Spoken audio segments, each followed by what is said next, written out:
Hola, ¿qué tal? Bienvenido, bienvenida a estos directos, de estos espacios de libres pensadores y pensadoras conscientes. Hoy, día miércoles 30, vamos a esperar que se vaya sumando la gente a estos directos de todos los miércoles. Para ir comentando, quiero agradecer a todos y a todas las personas que han participado del curso, del curso de psicosomática clínica y transgeneracional que hemos terminado el fin de semana pasado. Eh, Tuvimos el cupo lleno, eran 30 personas y la verdad que agradecer a todos y a todas bueno, por la participación en general. ¿Qué más? Bien, vamos esperando que se sume a la gente. Mónica, Maichel, Noemí, Dolores. Bien. También agradecer a todos los que participaron también del directo del miércoles pasado con Alicia Gorbato, hablando de muchas cosas del despertar, de su libro Despertares, la aventura de pararnos y darnos cuenta. Así que bueno, gracias por los apoyos, gracias por los mensajes. Laura, buenas noches. Buenas noches. Bueno, todavía es de día aquí en España y no sé en qué parte están por allí. El otro día en el curso tuvimos gente, una persona en Japón, otra persona en Alemania, dos personas en Uruguay, una persona en Argentina. Bueno, gente de todas partes de España que siguieron el curso en directo online. Más cosas también me quiero acordar de la gente de mi amiga Patricia Rodríguez, que está en una causa solidaria que se llama Pegadas con Alma, que están haciendo el Camino de Santiago para hacer visible todo el tema de las enfermedades mentales y están recaudando fondos para tal fin. Así que bueno, un apoyo enorme a Patricia y su amiga que están haciendo este camino y como digo, están juntando fondos para hacer visible todo lo que es las enfermedades mentales. Bueno, hoy vamos a hablar, siempre aclarar, quiero aclarar hoy algo muy particular, como siempre aclaro en mis directos, que cualquier situación o cualquier dolencia que tenemos en nuestra vida es importante acudir a un profesional de la salud para revisar y que nosotros desde la psicosomática clínica es una vía opcional cuando la persona ha transitado por todos los caminos convencionales y no encuentra soluciones. Pero bajo ningún concepto estamos diciendo que desde la psicosomática clínica dejemos de medicarnos o dejemos de tomar un medicamento o dejemos de visitar a un profesional. Siempre es importante hacerlo y nosotros damos una solución diferente cuando la persona no ha encontrado opciones, ¿no? Digo esto porque curiosamente hoy recibí una invitación del Canal 4 para participar del programa de Risto Mejide de Todo es Verdad, que van a hablar de biodescodificación. Es importante aclarar yo también que no soy biodescodificador, soy terapeuta en psicosomática clínica, que si bien tenemos algunos puntos específicos, vemos la sintomatología desde otro punto de vista, no solamente la parte biológica. Hoy vamos a hablar principalmente de cómo se activa una determinada sintomatología, siempre desde la biodescodificación, no de un punto de vista médico, siempre desde la psicosomática, y vamos a ver qué significa un psicoshock y cómo se puede activar una determinada sintomatología en una persona.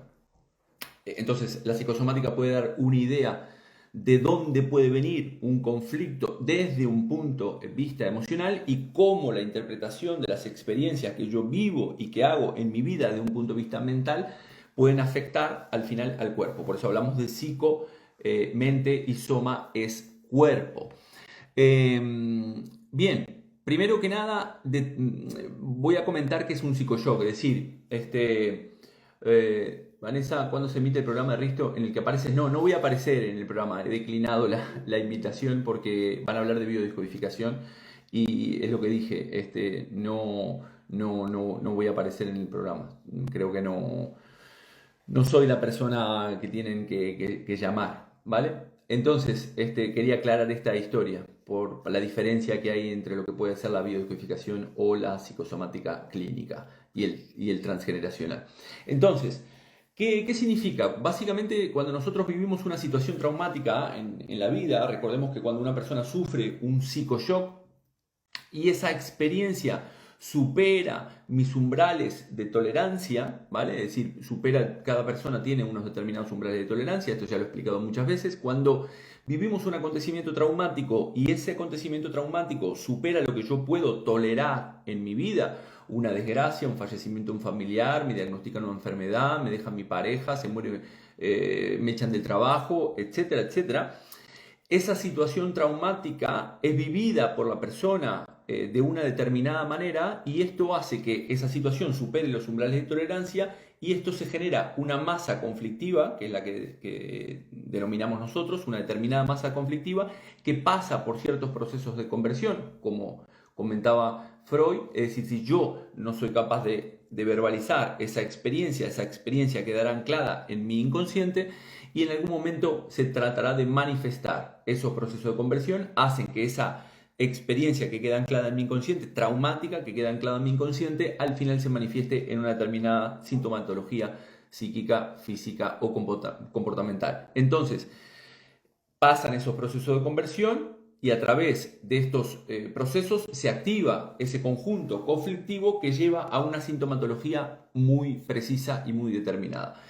Primero, también recordemos que cuando una persona manifiesta una determinada sintomatología, el psicoshock que lo originó puede haber sido vivido, esa situación traumática en la vida puede haber sido vivido por la propia persona en sí, por su madre o su entorno en el proyecto sentido gestacional o eventualmente heredar del árbol genealógico en el transgeneracional, ¿vale? Esto está más que comprobado, lo hablan doctores como el propio Salomón Selam, el doctor Mario Alonso Puig, Marian Rojas Estapé en su libro Cómo hacer que te pasen cosas buenas, es decir, todas las investigaciones que se han hecho desde el punto de vista de cómo las experiencias que nosotros vivimos liberamos a nuestro cuerpo determinadas sustancias, entre ellas cortisol. Cuando estamos en estrés, nuestro sistema nervioso simpático hace que no le demos a nuestro cuerpo la posibilidad, en ese estrés no le demos la posibilidad a que nuestro sistema nervioso parasimpático tónico pueda descansar y pueda regenerar nuestro cuerpo. Entonces esas preocupaciones mentales están allí, yo libero mucho cortisol y ese exceso de cortisol muchas veces me lleva a enfermar. Entonces, dicho esto, este psicoshock básicamente es una situación traumática. Evidentemente hablamos de un drama, ¿no? Es decir, no hablamos de una persona que experimenta evidentemente cosas agradables o positivas en su vida. Evidentemente hablamos de situaciones traumáticas, como dije anteriormente, situaciones que para la persona desde su interpretación está haciendo una interpretación de la experiencia que ha superado esos umbrales de tolerancia. María Luisa me dice, eso me está pasando después de la operación. Sí, la idea es que relajes tu mente, me mandaste un mensaje María Luisa, y que relajes, que le des a tu cuerpo esa posibilidad a recuperarse, ¿vale? Entonces, cuando esta situación es vivida por la persona, no solamente es un impacto a nivel mental, sino también a nivel corporal. Bien, es muy importante entender esta historia. Es decir, es un impacto que no solamente me afecta a nivel corporal, porque es, como la persona dice, es una patada en el estómago, me cayó como un balde de agua fría, quedé congelado, se me atragantó en el estómago, etcétera, etcétera. Todo ese tipo de palabras nos dicen de alguna manera cómo está viviendo esa persona un psicoshock. ¿Qué características tiene que tener un psicoshock para que se conviertan, básicamente, para que pase por esos procesos de conversión, si supera los umbrales de tolerancia? Básicamente que tiene que ser algo inesperado, es brusco, de repente, es decir, hay un antes y un después en la situación de la persona, ¿no? Es decir, yo estoy tranquilo en mi casa y de repente me llaman para decirme que falleció un familiar. No lo esperaba esa situación, ha surgido de repente, hay un antes y un después. A partir de ese momento la persona entra en ese sistema nervioso simpático en el cual genera mucho estrés, ya no se alimenta bien la persona, no descansa bien, está continuamente con esa nube encima y por consiguiente, evidentemente, puede llegar a enfermar esa situación, ¿no? Por otro lado, el acontecimiento tiene que ser dramático para la persona. Es decir, aquí estamos hablando de un drama. No estamos hablando, evidentemente, como dije, de experiencias positivas, sino que estamos hablando de una situación dramática o traumática para la persona y que la persona la ha vivido así a su manera. ¿Qué quiere decir esto? Que, como siempre digo, una misma experiencia vivida por dos personas pueden ser interpretadas de forma diferente y evidentemente una de las personas puede llevar a psicomatizar esta situación y otra persona no. ¿Por qué? Porque una persona tiene sus umbrales de tolerancia muy altos y otra persona tiene sus umbrales de tolerancia muy bajos. Por lo tanto, la interpretación que dieron cada una de esas dos personas a la misma experiencia va a ser diferente y si una de las personas determina que esta situación que le ha venido de repente y de forma brusca también es dramática o la interpreta como dramática, también es parte de estas características del psicoshock. Por otro lado, ¿qué otras características tiene que tener el psicoshock? De alta intensidad. ¿Qué quiere decir esto? Que también decimos que también la sintomatología que pueda sentir la persona dependerá del conjunto conflictivo, de la masa conflictiva que tenga esa persona. ¿Qué quiere decir esto? Que cuanto más alta intensidad sea esta situación traumática en mi vida, este drama, evidentemente se podrá convertir con mayor facilidad en este psicoshock. Por otro lado, tenemos el tema de que cuando recibió esa noticia o vivió esa experiencia traumática, la persona no ha encontrado en ese momento una solución satisfactoria momentánea. Es decir, me avisan de que me echan del curro, me llaman al despacho de mi jefe, me avisan de que me echan del trabajo y evidentemente esto no lo esperaba yo y en ese momento no encuentro una solución hasta que pueda encontrar otro trabajo. Si yo lo valoro como algo negativo, algo traumático y ahora cómo hago para pagar la hipoteca, para alimentar a mis hijos, para pagar las vacaciones, etcétera, etcétera, etcétera. Esa situación es traumática, no tengo una solución momentánea satisfactoria en ese momento y mi inconsciente me dará una solución momentánea satisfactoria hasta que yo pueda encontrar esa solución y pasar a un estado vagotónico reparatorio de esa situación conflictiva.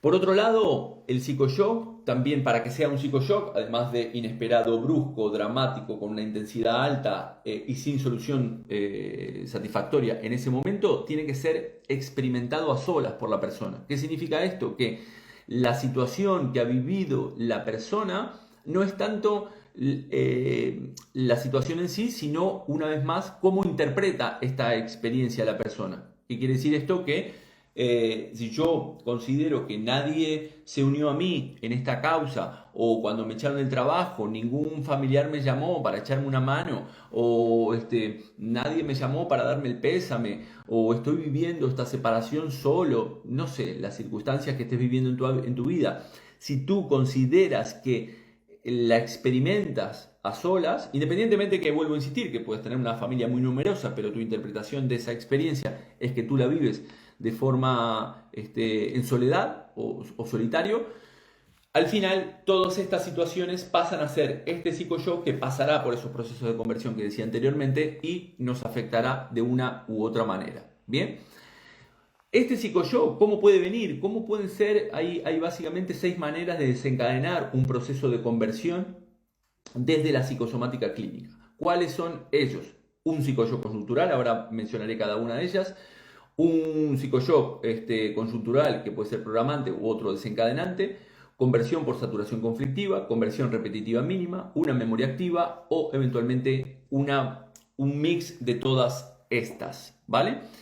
La primera situación, es decir, en este caso, que eran las situaciones que hablaba, por ejemplo, Hammer en lo que es la medicina germánica, nosotros en la psicosomática clínica consideramos que esas situaciones que son biológicas solamente pueden representar un 10 o un 15% de los casos, ¿vale? Hammer hablaba solamente de que el acontecimiento es que esa persona no ha satisfecho ciertas necesidades biológicas y el no satisfacer esas necesidades biológicas desembocaba en una enfermedad, ¿vale? Para nosotros puede ser el 10% de los casos, ya que hay otros problemas que son ya más psíquicos, no tanto biológicos, que llevan a la persona a pasar por esos procesos de conversión. Por lo tanto, Cuando hablamos de un psicoshock de un solo golpe, es una situación traumática vivida en un momento preciso en mi vida y a partir de ese momento, como decía, la persona entra en ese estrés y hay un antes y es un después. Es brusca, es inesperada y puede venir de una sola vez. Por otro lado, es también ese psicoshock, pero también podemos determinar que la enfermedad o la sintomatología se puede activar por un conflicto, un psicoshock que ha sido programante y luego varios psicoshocks que pueden ser desencadenantes, ¿vale? Por lo tanto, aquí podemos hablar de lo que se denominan ciclos biológicos celulares memorizados, que descubrió Mark Frechet, que ya hablé en algún directo de estos conceptos, de cómo nosotros vamos repitiendo historias a lo largo de nuestra vida y vamos repitiendo ciertos acontecimientos, evidentemente con otro entorno, con otras personas, pero el conflicto no deja de ser el mismo. Y entonces tenemos un momento que hay un programante, que también ese programante puede haber sido heredado, y luego hay en nuestra vida ciertas experiencias que nos llevan a desencadenar esa sintomatología a partir de un conflicto que es similar, ¿vale? Y que me afectará de forma muy precisa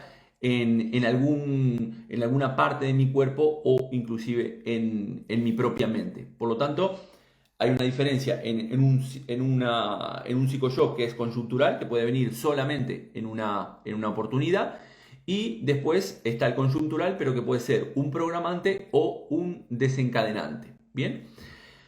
Por otro lado, tenemos lo que lo que denominamos en psicosomática clínica la conversión por saturación conflictiva. ¿Qué significa esto? Básicamente estamos hablando de una impregnación por exceso. ¿Qué quiere decir esto? Que son varios acontecimientos traumáticos que la persona vive durante un periodo de tiempo de aproximadamente un año y medio. ¿Qué significa? Me echaron el trabajo o tengo un ERTE. Mi mujer me dijo que no quería seguir conmigo. Resulta que me entero que mi padre enferma gravemente.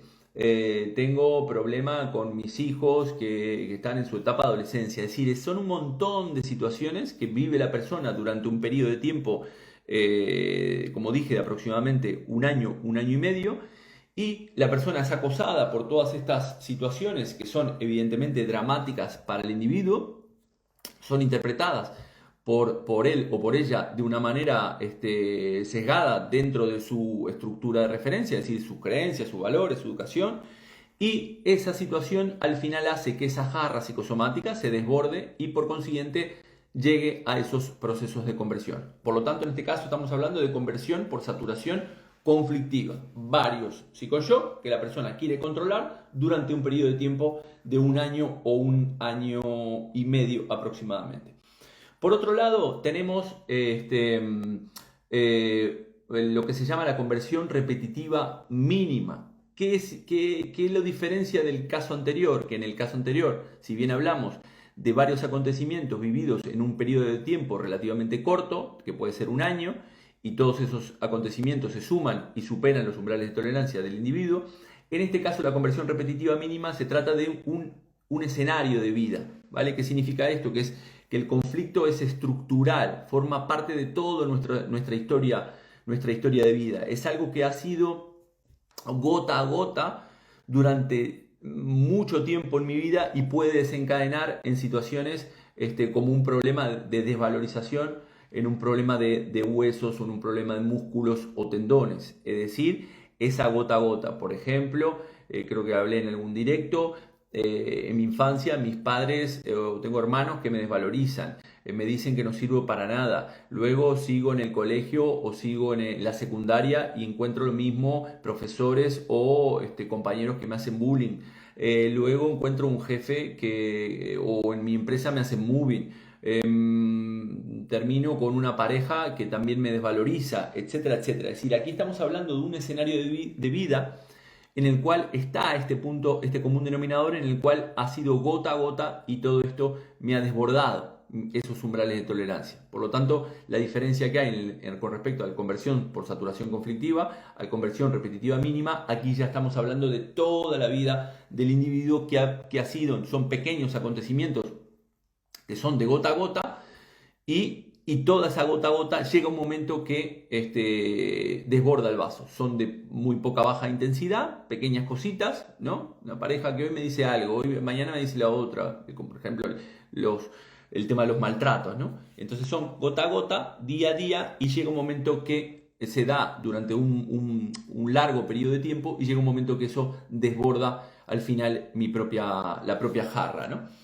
Por otro lado, tenemos una activación de esa sintomatología por una memoria conflictiva activa. Ya sabemos que a nivel de la epigenética ya descubierto y en el transgeneracional vemos que podemos heredar una memoria de nuestro árbol genealógico, es decir, de gente de nuestros ancestros, que lo que hacen es decir, ese psicoshock ha sido vivido por alguien de mi árbol genealógico y yo de alguna manera heredo ese conflicto, ese drama, y lo voy a terminar psicomatizando en mi vida o experimentando con un comportamiento, con atraer siempre las mismas personas, con un conflicto con el dinero o directamente con una enfermedad física también. Por lo tanto, aquí estaríamos hablando, tendríamos que analizar el árbol genealógico de la propia persona para ver si hay gente dentro de su propio árbol que ya ha tenido esta sintomatología, este comportamiento, esta actitud, este carácter, estos hábitos, etcétera, etcétera. Y por último tenemos lo que sería el desbordamiento por conversión mixta, es decir, algunos de estos casos pueden ser varias de estas posibilidades, es decir, puede ser una memoria conflictiva activa que se desbordó en una situación en mi vida o que se dio por conversión por saturación conflictiva, que es lo mismo que vivió mi abuelo en su vida y así sucesivamente. Entonces aquí tendríamos que ver o estudiar a partir de lo que tiene la persona, esta sintomatología, y estudiar de dónde puede activarse. Por lo tanto, dijimos que la activación de esta enfermedad a partir del psicoshock, que el psicoshock puede ser un evento que ha superado los umbrales de tolerancia de forma brusca, inesperada, que es dramática, que lo hemos experimentado solas y que no tenemos una solución momentánea en ese momento. Cuando ese psicoshock supera esos umbrales de tolerancia, se convierte en algo dramático para nosotros, a partir de ahí se activa. Se puede activar por un psicoshock solo y puntual, que es conjuntural, puede suceder una sola vez en nuestra vida. Puede ser por un psicoshock que puede ser programante o desencadenante.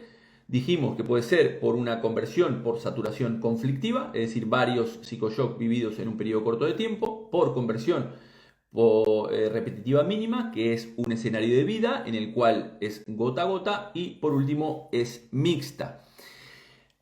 ¿Cómo podemos hacer para cambiar o para que este tipo de situaciones no nos afecten? A ver cómo vamos. Y 25. Básicamente es difícil en ciertas situaciones de nuestra vida cambiar, ¿no? La idea es poder en este tipo de situaciones, para que no nos afecten, varias cosas podríamos hacer. Primero es ampliar nuestros umbrales de tolerancia. ¿Qué es ampliar nuestros umbrales de tolerancia? Por ejemplo, cambiar nuestras creencias limitantes sobre las cosas que tenemos del mundo, no querer controlar absolutamente todo lo que nos pasa a nuestro alrededor, porque evidentemente no tenemos control sobre todo lo que nos sucede. Entender que las cosas que nos pasan muchas veces tienen un para qué también, no tanto un por qué. Y aquí es donde tenemos que nosotros hacer un trabajo personal que nos permite, de alguna manera, relativizar las experiencias que me tocan vivir, para que esas experiencias no las viva como algo dramático, que es algo de vida o muerte. Es decir, por ejemplo, si me dicen que me echan del curro, evidentemente para alguien puede ser algo traumático o dramático, pero hay más opciones, hay más curros, etcétera, etcétera. Sin embargo, como siempre digo, las situaciones o el ego se aferra a esa identidad. Yo soy esta persona que trabajó durante 30 años en esta empresa y ahora me dicen que me echan. ¿Cómo? No, esto no puede estar pasando, ¿no? Acá me dice Carmen, tengo colesterol y tengo una vida sana. ¿El por qué? Bien, es lo que te digo, tienes que investigar, tenemos que investigar desde cuándo tienes el colesterol alto, si hay alguien en tu familia que ya lo tenía, etcétera, etcétera, ¿no? Entonces decía que estas experiencias que nos tocan vivir las podemos relativizar, podemos ampliar nuestros umbrales de tolerancia relativizando las experiencias, cambiando de ciertas creencias, alineando nuestros valores. Por ejemplo, la situación que hemos vivido, el COVID, nos ha hecho alinear muchos valores en nuestra vida, es decir, nos ha hecho tomar conciencia de qué es lo importante, de estar juntos, es decir, compartir tiempo con nuestra familia, con nuestros hijos, que estábamos trabajando demasiado, que vivíamos situaciones estresantes, que muchas veces mostramos en las redes sociales experiencias que no reflejan con la realidad que estamos viviendo, que tenemos caretas para ciertas situaciones, que nos tragamos muchas cosas en nuestra vida. Entonces, esta alineación de estos nuevos valores y empezar a ser nosotros mismos en todo sentido es muy importante para poder vivir la vida que cada persona quiere vivir. A ver qué me dice Laura aquí. Me dice, en 1 año y medio me separé, mi madre enfermó y murió y engordé 8 kilos. Exactamente, muy bien. Esto sería un ejemplo, Laura, de lo que comento ahora de lo que se denomina conversión por saturación conflictiva. Es decir, me separo de mi pareja, aquí hablamos de separación, mi madre enferma y entonces al final no tengo ese alimento afectivo de mi pareja, no tengo ese alimento afectivo de mi madre, que la madre representa ese alimento afectivo, y al final compenso de alguna manera mi sistema de protección psíquica, me inhibe esa situación problemática, ese drama, me la desplaza y me la proyecta compensando con el alimento. Bien, este es un claro ejemplo. Entonces, ¿qué otras cosas podemos hacer? Como dice Joe Dispenza en alguna de sus conferencias que he visto, él habla del concepto de los 3 cerebros, ¿no? Es decir, que tenemos un cerebro intelectual, un cerebro que piensa, un cerebro emocional y un cerebro que nos lleva a actuar, ¿vale? Él habla básicamente de que primero tenemos un cerebro, un neocórtex, en el cual el córtex es el cerebro racional, es el cerebro filosófico, que intelectualiza, lógico, ¿no? Está asociado, muchas veces se asociaba al concepto del hemisferio izquierdo, ¿no? Es la parte consciente del propio individuo, es con la parte con la cual nosotros leemos, vemos programas, estás viendo este directo, aprendes cosas, es decir, intelectualizas ciertos conceptos, ¿bien? Que tengas intelectualizados ciertos conceptos no quiere decir que los tengas integrados, ¿no? Este es el primer paso de poder, de alguna manera, integrar esta información a nuestra vida, pasando por el intelecto, porque la mente necesita comprender. La idea es que estos 3 cerebros que nosotros tenemos, ese cerebro que dijimos, ahora mencionaré los otros 2, el que piensa, el emocional y el que actúa, estén integrados, porque en la medida que yo esté con esos 3 cerebros de alguna manera actuando de forma coherente, es cuando voy a tener menos problemas de salud y voy a estar vibrando en otra frecuencia. Como digo, la teoría, la parte intelectual está muy bien, pero la práctica es otra. ¿Qué significa esto? Que tú te lees, estás haciendo meditación, yoga, yo voy a Reiki, no sé qué, hago una vida sana, etcétera, etcétera, ¿verdad? Pero resulta que alguien me dice algo en mi vida, o bien esta situación, este psicoyo que mencionaba anteriormente, y esa situación traumática o dramática, o eso que me dijo alguien, es algo que me mordí la lengua, que no le contesté, que quería haber respondido de una manera visceral, me lo termino tragando y eso al final termina pasando por esos procesos de conversión. Por lo tanto, la parte teórica, el neocórtex está bien, toda la parte intelectual, pero luego con ciertas situaciones dramáticas que vivimos en nuestra vida se activa ese segundo cerebro que es el cerebro límbico, el cerebro emocional, en el cual cuando ese cerebro se activa libera ciertas sustancias a mi cuerpo, ya sabemos, libera endorfina, dopamina, serotonina, cortisona, testosterona, adrenalina.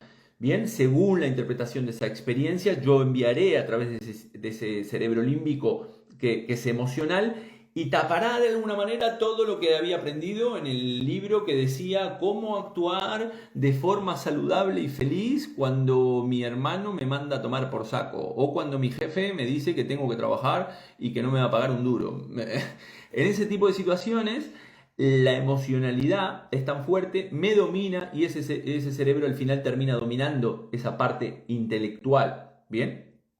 Pero ¿qué es lo que tenemos? ¿Qué es lo que deberíamos hacer? Lo que comenta Joe Dispenza en este caso es, básicamente, hay 2 casos, ¿no? Una cosa es poder tener un momento de toma de conciencia antes de actuar en una situación y pensar de forma racional qué es lo que decía aquel libro, que decía cómo actuar en situaciones, ser positivo en situaciones difíciles, ¿no? No amargarse, etcétera, etcétera, ¿bien? Y entonces en ese momento en el cual yo tengo ese momento de conciencia, recordar que decía ese libro y actuar en consecuencia, no dejarme dominar por la emoción. Pero esto necesita un entrenamiento, al final necesita entrenar, la mente se necesita entrenar. ¿Qué es lo que podemos hacer aquí? ¿Qué es lo que hablamos con el tema de programación neurolingüística? De cómo podemos programar o reprogramar nuestra mente. Y lo que dice Joe Dispenza muchas veces en sus libros y en sus conferencias, que nuestro cerebro no distingue las cosas que pasan dentro de las cosas que pasan fuera. ¿Qué significa esto? Que yo puedo entrenar cuál es la respuesta que voy a dar en una situación. Por ejemplo, cada vez que voy a la casa de mis padres me pongo enfermo, ¿bien? Entonces yo entreno mi mente de cómo voy a actuar en esa situación independientemente de lo que digan ellos, de cómo me traten, etcétera, etcétera, etcétera. Yo voy a actuar de esa manera. Curiosamente, cuando lo visualizo en mi mente no distinguirá si eso está pasando realmente o me lo estoy imaginando. De hecho, se iluminan las mismas zonas del cerebro. ¿Qué es lo que sucede aquí? Es que cuando yo voy a esa situación, mi cerebro ya tiene otra información que ha generado otras sinapsis y otras conexiones neuronales en mi mente, fruto de esa visualización que yo hice previamente a la hora de dar una respuesta en mi vida. No sé si se entiende lo que digo, ¿vale? Es decir, tú sabes que cada vez que voy al trabajo y veo a mi jefe o veo a mi compañera de trabajo, mi compañero que me saca los nervios, lo mandaría a tomar por saco. Bien, tú entrenas en tu casa de cómo vas a ir mañana al trabajo, cuál sería la respuesta que te gustaría dar a la situación, tu respuesta, independientemente de lo que hagan los demás. Tú entrenas esa experiencia.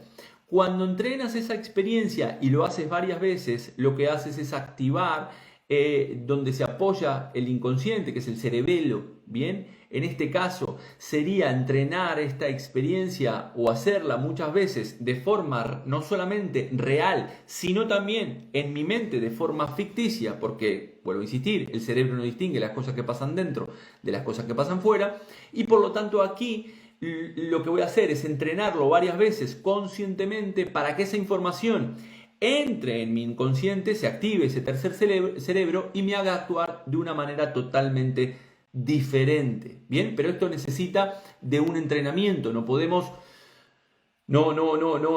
solamente irme a una situación en la cual vivo habitualmente solamente con el libro o con la parte intelectual del libro.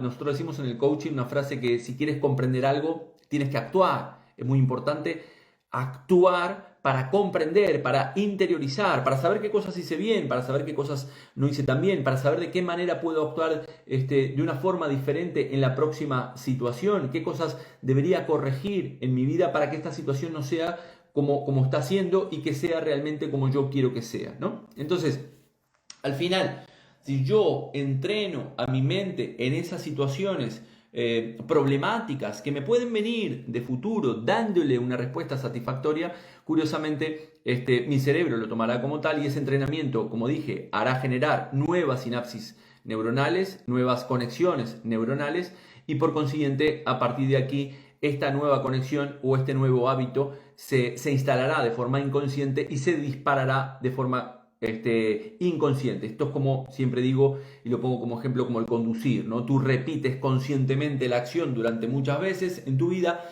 y llega un momento que esa información, ese acto de conducir la moto o conducir tu coche, lo has hecho muchas veces, lo has repetido muchas veces y al final has practicado y al final esa información se mete en tu inconsciente y hoy en día cuando estás conduciendo no estás diciendo, estoy metiendo tercera, estoy encendiendo el intermitente, estoy mirando el retrovisor, no, ya lo haces instintivamente, ¿vale? Entonces faltan 5 minutos, vamos a ir a una ronda de preguntas, voy a ver algunos comentarios que hicieron dice, vale, a ver que tenía una por acá grande que bien, pueden ir poniendo abajo. Silvia dice, mi hija nació con estrabismo, luego a los años presentó queratocono, que significa y se puede hacer algo desde lo transgeneracional. Su papá y abuelo perdieron ojo derecho en accidente de tránsito. Muy bien, aquí tendrías que analizar tu árbol genealógico porque ella puede tener una memoria conflictiva, activa, como estamos diciendo, y puede heredar este conflicto. La vista son cosas que yo no quiero ver, es decir, la reinterpretación desde el punto de vista de la psicosomática es un acontecimiento que ha superado mis umbrales de tolerancia en el cual vi algo y no quería ver, o quiero ver algo que no estoy viendo, ¿no? Y aquí, como estamos hablando del nacimiento, es algo que la niña ya lo ha heredado de ti si tú eres la madre en el proyecto sentido gestacional o eventualmente del transgeneracional, y habría que ir al árbol genealógico para saber de quién es doble la niña, es decir, de quién puede cargar ciertos programas, como dice la epigenética, y poder mejorar esa situación, ¿no? Poder vivirla de una manera totalmente diferente. Voy a ver aquí otros comentarios. María Luisa, ok. ¿Qué tal, Fabio? Si estás ahí. María Luisa dice, ese gota a gota lo tengo yo en mi casa. Sí, bueno, ahí tienes que actuar de una manera diferente, o como te digo ahora, programar tu mente para que esa gota a gota no te desborde esos umbrales de tolerancia y al final te lleven a enfermar, ¿no? Más cositas por aquí. Esto ya lo respondí. A mí, María Luisa, a mí el COVID me hizo encerrarme en casa. Bueno, evidentemente nos encerraron porque no teníamos más remedio. Clarap dice, eso me pasa mucho y creo que es mi problema de colon. Bien, aquí estamos dando pistas, ¿vale? Vuelvo a insistir, lo que dije al principio. Primero tener un diagnóstico médico para saber exactamente qué es lo que tengo y transitar esos caminos, y nosotros damos una posible causa diferente para poder entender qué está pasando aquí. No solamente tomar el medicamento que te manden, sino poder entender y que la situación pueda en definitiva sanar, que es lo que todos queremos, ¿no? Marina me dice, qué grande Jorge, muy buen tema, gracias Marina. ¿Quién más aquí? Saludos desde Burgos. A veces se me pone la vista doble también. La osteoporosis. Bueno, la osteoporosis, Laura me habla de la osteoporosis. La osteoporosis es un caso que hablamos de lo que es la conversión repetitiva mínima. ¿Qué significa esto? Esto es un evento que es estructural, que la persona ha vivido a lo largo de su vida en situaciones de gota a gota. Es una desvalorización que afecta a los huesos, que afecta segunda o tercera capa embrionaria, y entonces es desplazamiento, desvalorización. Entonces tienes que ver esa persona que tiene osteoporosis, cómo ha sido su escenario de vida. Son personas que no saben decir que no, son personas que siempre tragan, que no verbalizan, que se meten hacia adentro, etcétera, etcétera. Entonces, esa gota vivida en su entorno familiar, con su pareja, en su trabajo, con sus amigos, etcétera, etcétera, lleva a gota, y esto pasa a ser conversión repetitiva mínima, que es un ejemplo bastante claro de lo que mencioné anteriormente. Pistas sobre resfríos. Bueno, resfríos son cosas conjunturales directamente, una bronca que he podido tener con alguien puntual, o que vivo en esa bronca continuamente porque mis umbrales de tolerancia son pequeños y entonces me enojo a la primera de cambio. Yo personalmente estoy trabajando mucho porque me enciendo mucho en el tránsito, ¿no? Me pongo muy, muy, muy loco, que era lo que le pasaba a mi padre también en su vida, ¿no? Entonces estoy trabajando el calmarme cada vez que voy conduciendo, porque el estar atento de mi conducción, más atento a las motos que pasan por aquí, por allá, y la gente, en fin, es algo que me desestabiliza. Entonces, bueno, estoy trabajando sobre esa historia para que no me afecte tanto. Exactamente, gracias, me dice Laura, muy bien. Rosa María, cada vez que en la oficina me da mucha más responsabilidad, me da una lumbalgia, muy bien, exactamente, todo lo que tiene que ver con la espalda. Son las cargas, todo lo que yo estoy cargando. La lumbalgia tiene que ver también con la relación con los colaterales, con tu jefe. Al final no deja de ser una situación que está superando tus umbrales de tolerancia, y al final pasa por estos procesos de conversión que se transforman en una sintomatología. Los acuífenos, ya lo dije, MJFER 13, ya lo expliqué en algún directo, tienen que ver, es decir, siempre pensemos en el órgano, qué es lo que hace este órgano, o cada órgano que está afectado. El acuífeno viene del oído, y entonces son situaciones que la persona superó los umbrales de tolerancia porque escuchó algo que no quería escuchar, o quiere escuchar algo que no está escuchando, ¿vale? Es decir, es como que mi inconsciente en esos tres cerebros, la parte de la coherencia emocional, el pensar, el sentir y el actuar, no estoy en esa coherencia emocional, y como dije, el psicoyoc, cuando yo no encuentro una solución en ese momento satisfactoria, supongamos que tengo una pareja que me grita continuamente o mis padres me gritan continuamente, entonces para no escucharlos como los tengo que escuchar diariamente o mi pareja la tengo que escuchar diariamente porque no tomo una decisión determinada, al final mi inconsciente me va a mandar una solución momentánea, satisfactoria, que es ponerme un acuífero para no escuchar más. Es un intento que hace mi inconsciente para dar una solución a la experiencia que estoy viviendo. María Luisa me dice, gracias Jorge. Bueno, ¿qué tal Estrella? Bueno, participó también Estrella del curso. Nuevamente agradecer a todas las personas que han participado del curso Psicosomática. Para aquellas personas que quieran apuntarse para la nueva promoción que tendremos muy probablemente luego del verano, pueden hacerlo a través de la página web jorgerial.es. Ha quedado gente fuera porque tenemos un cupo máximo de 30 personas y en esta edición ha quedado gente fuera, pero gracias a todos y a todas. La fibromialgia, también lo expliqué, Sonia, entiendo que pusiste fibromialgia, entiendo que querrás poner. Estás en una doble imposición, es decir, puedes estar en una situación que está superando tus umbrales de tolerancia, en una situación que estás con alguien que no quieres estar, pero a su vez estás con esa persona. Bueno, no mucho más, hoy no es consultorio de psicosomática, le haré un consultorio de psicosomática, si mal no recuerdo, el miércoles que viene. Tengo un directo por allí con alguna persona que estoy esperando. Nuevamente, recordar para aquellos que están ahora que aquí en España hay días de sol y verano, si quieren escuchar estos directos y no tener encendido, lo pueden hacer a través del Spotify. Está el canal de Libres Pensadores en Spotify, también está el canal de YouTube, que también están estos directos, o si no, aquí también en mi canal de Instagram quedan todos los directos grabados.